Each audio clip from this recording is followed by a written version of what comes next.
কিন্তু রিজিকটা দেখেন আল্লাহ তাআলা আমার মাধ্যমে আপনাদের কাছে রিজিকটা পাঠাচ্ছে। চুলকানি হবে যে ভাই এই যে কৃষি কাজ করতেছে, এই করতেছে, সেই করতেছে, আসসালামু আলাইকুম, কেমন আছেন সবাই? আশা করি সবাই অনেক ভালো আছেন।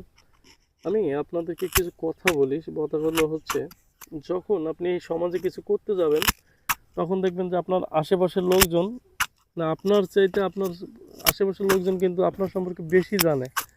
তখন দেখবেন যে আসলে তাদের একটা ধরনের চুলকানি হবে যে ভাই এই যে কৃষি কাজ করতেছে, এই করতেছে, সেই করতেছে, এগুলা করে লাভ কি? ভাই, আপনি একটা কথা মনে রাখবেন, রিজিকের সবচাইতে শ্রেষ্ঠ মাধ্যম হচ্ছে আমার মনে হয় কৃষি।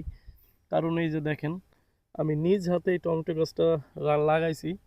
এখন হচ্ছে এই যে ফুল আসছে, এরপরে ফল হবে, ওই ফলটা আমি খাবো বা আমি যখন বাজারে বেচবো তখন ওই ফলটা আরেকজন কিনে নিয়ে খাবে।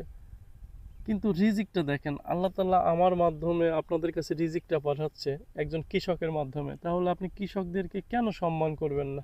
কৃষকদের আমার মনে হয় সবার আগে সম্মান করা উচিত।